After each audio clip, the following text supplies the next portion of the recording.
Hi everybody, it's Margaret here with 60andMe. Welcome to September. Welcome to a new month, to a new time of the year. And as the season approaches, that autumnal season, we're approaching winter, it's time to sort of start taking a look at your habits, the way that you're living your life, and whether you're going to be strong and healthy for the time ahead.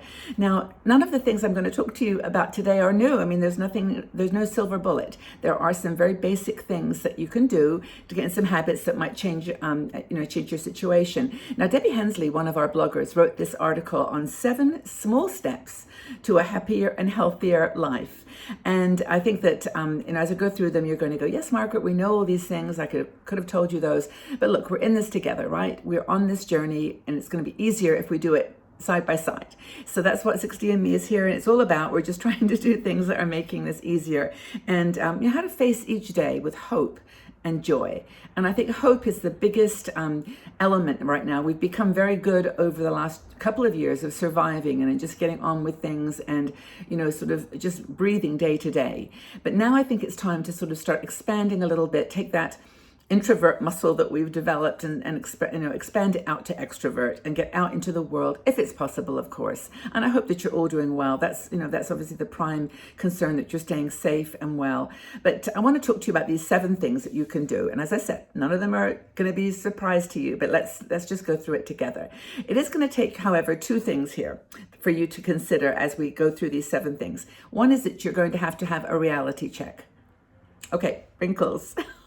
We've changed. Our bodies have changed. We are changing, and we have to be real about that. When I kind of go up and down the stairs now, I live on the 3rd floor, and despite my English breakfast tea, which gives me energy, my knees are creaky. They feel kind of creaky as I walk down, but they're not going to get any less creaky by not walking down the stairs. You have to just be real and accept your situation. The second thing is you've got to be proactive. So you just have to do something about some of these things. And as I read the list, and it's like, this is what we should do, just don't, note it as, yes, that would be nice, but actually do it. So the first thing, of course, is to move more. Move. Just do something. Don't sit down all the time. If you can't go out so much, or walk around your house, get one of those little bicycles or something that you can put in the house. Once you can even just do steps on. But there's lots of ways you can keep moving. Go for a walk around the block if you can in the evening, when it's quiet, and just go for a walk, or in the early morning. I love my early morning walks. That's kind of my time. But get out and move. And also, if you're in the States and you're on Medicare, which I think is over 65. You actually can use Silver Sneakers, which is a health program you can join, and you can subscribe to a gym. And I think it's not just cardio, it's kind of yoga and other things too. And it's free. Is anybody else anybody using Silver Sneakers? I don't use it. Of course, I'm not in the States, but tell us about it if you are, because it may be something other people don't know about. It comes with your Medicare subscription. So that's the first thing. Second thing is to control your weight. Okay, we've been told this forever and ever, and most women, I think, find that they're more at peace with it now. They're more friendly with the scales and not so worried about it. But there are some things you can do, and it will impact other parts of your health. Your blood pressure and just all kinds of muscle issues and arthritis, if you are a little bit less heavy. And we talk about this a lot, and we're kind of not in the preachy school. But if you get to the bottom of the psychology of why you're eating and why you're snacking at night, for example, there are some things that you can do to kind of move around that once you understand why it is that you're overeating. So, for example, for me, the big thing is night snacking. I just like to snack. I mean, I live alone, so I don't have anyone really to talk to in the evenings except my email and, my family. Sometimes we chat, but, I just get it's boredom really more than anything. And I feel like I want to nibble. Cheese, usually, crackers. Sometimes chocolate. It's never the healthy things like a carrot. But anyway, the point is just watch your diet, take care, eat foods that are good for you, and just fewer carbs. Fewer white stuff, white sugar, white bread. Just try to understand why you're overeating and get that weight down. It's important. And be friends with the scale. It's okay. It's helping you to stay well. The third thing is to contribute to others. I know this has been hard for the last, well, almost 2 years, and we've not been able to get out and volunteer and to help in schools and do whatever, but there's other ways that you can contribute. And it doesn't have to be even moving from your living room. You can actually use email and text messaging just to call people and say, hi, how are you doing? How are things with you? Are you doing okay? And just to stay in touch with people makes you feel good, and you get that little boost of serotonin and dopamine, I think it is, but you just feel like you're making a difference in someone's life. And I know there was a video I watched about this man who used to go to the hospital and rock babies. I don't know whether hospitals, of course, are allowing this kind of volunteer work now, but there's things you can do. If you're blessed to have grandchildren, volunteer to help. If you, of course, are safe to do that. And I mean, it's all conditional right now, but just do something where you can give back.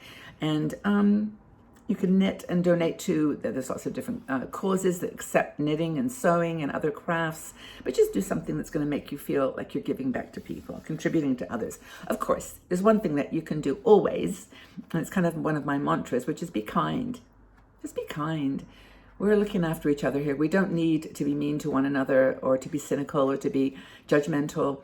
Let's just be kind. And that's something that you can contribute free of charge. And it's one of the 7 ways that you can stay healthy and happy. It's really, really important. Define what you want. That's the 4th thing. And I think that's really interesting. I think that it's all about, Debbie actually has a thing called, I think it's called the third, which is from 60 to 90. And it's, a time when you still may feel connections to the past, to your work, to your colleagues, to your family and friends even. But you've now got to start really doing what you want. I know this is hard, but if with that focus and passion and purpose, you can move forward. And it may mean a change. It may mean physically moving or changing the way that you're living, moving into a smaller place. It may mean sharing your home. There's lots of kind of angles, but you can have to do what you want, define what you want, and then have a plan, like Debbie does, and get out there and move towards the goal. Or even if the goal isn't towards something, it's the day-to-day goals. It's the things that you live every single day to make you feel happy. Fill your cup up. Find things that you do that are just moments. Like for me, as I mentioned, my tea, English breakfast tea. There's something about having a morning cup of tea that just makes me feel like all is well with the world. I can do this. And maybe for you, it's a lunchtime coffee, or if it's just having a snack, going to the next town and sitting in a cafe and people watching. That's one of my favorite things. We can't really talk to each other so much anymore, but it's just a matter of doing something that fills you up, that makes you feel special. Book, get a good book. Maybe I do audiobooks a lot now because I don't like the small print in most books, but I listen to audiobooks, I listen to podcasts. I always skip over to TED.com and listen to a TED talk, but do something that fills you up, that makes you glow with a warmth and a satisfaction with life. And it's really, the things you do. You know exactly what they are. I don't, but everyone's different. Maybe it's a craft that you've always wanted to continue with, or maybe it's like a collection. Maybe you like to collect things, and so you hunt around online for them, or just hunt around online for connections. And come to 60andMe. We've got a website, YouTube, lots and lots of videos. And by the way, if you like this video, would you please give me a like, because it helps YouTube to spread the word to other people. It shows the video to other people. So if you like it, please do that. And of course, subscribe if you haven't done that, because we do 3 videos. Sorry, how many videos I do?